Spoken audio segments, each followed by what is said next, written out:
Now you have a loaded weapon. There's one in the chamber, so it's ready to fire once you take it off safe, okay? And you got 25 rounds. Have fun.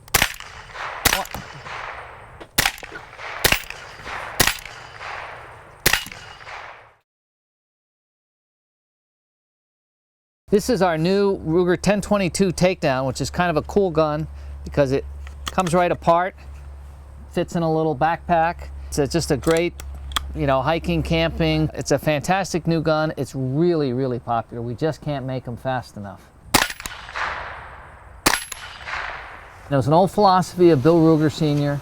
that people should be able to buy a Ruger gun with 1 week's wages. Gun ownership levels are at new highs. People who have never bought guns have bought guns during the recession. You have a lot of new people who might be looking to add to their collection going forward, right? Buying your first gun is a really, really big deal. Okay, this isn't a sport you can get into very easily unless you're quite brave. You need to have a mentor, someone who will take you and will walk you through and teach you and get you started. Otherwise, it's really kind of intimidating. It's hard to get people to buy their first gun and get involved, but once they do, and they've had training and they realize how much fun it is, and it really is fun, they're ripe to buy lots more guns. We do a lot of research on what people want, what their desires are. We use that to drive new products. And new products drives our top line. The rest of it is driven through the implementation of lean throughout the company.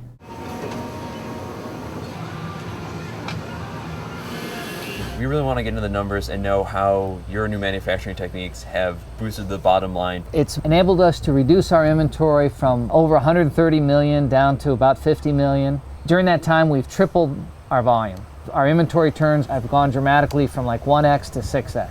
And that puts a lot of money, frees up for more capital equipment and for dividending out to the shareholders. So they like that a lot. What it's also done is it's helped us raise margins, both on established products, like we've had a 1022 line now for decades. We've been able to take a lot of cost out of that line. And then the new products are designed with lean from the beginning. They're designed for manufacturability in a lean environment, and the margins on those are much higher. So we've taken our company margins from the mid-20s up to the mid-30s. When we talk about new product innovation, has that been the biggest thing you've concentrated on since taking over? Absolutely. Absolutely. Completely drives the business. And it's fun. We get to test all these new guns. This is a gun we just launched last week.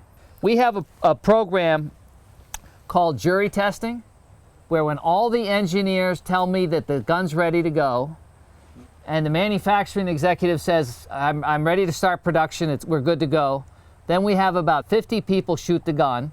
And if it's a small caliber like this, we'll have them shoot a minimum of 1,000 rounds, typically 10 different ammos, just to see if we can find any issues that a consumer might encounter.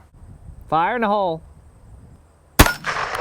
When you first started, you did a lot of, you surveyed your distributors, you surveyed your customers, you yourself went into gun stores and did a little bit of undercover boss to find out what people wanted. It wasn't just me. We sent a lot of our staff out in the field. We do retail promotions, and rather than just have the field sales guys do those, we have guys come out of the factory, out of the office, go attend those. It's very important to me that especially all our senior manufacturing folks get exposure to a customer. If we're deciding we want to do a new small double-action revolver for self-defense that might appeal to women, then we'll drill down to that and we'll ask a lot of questions specific to that of as broad an audience as we can, and collect a lot of data so that we make sure we're making a gun that the consumer wants to buy. Not just a gun that I'd like to have or I want to shoot, but one they want to have. Eyes and ears? Yep, good. Jumped a little more, didn't it? I hope our stock price is in response to our tremendous balance sheet, tremendous growth in the top line, and more important, the tremendous growth in the bottom line. We're doing really well.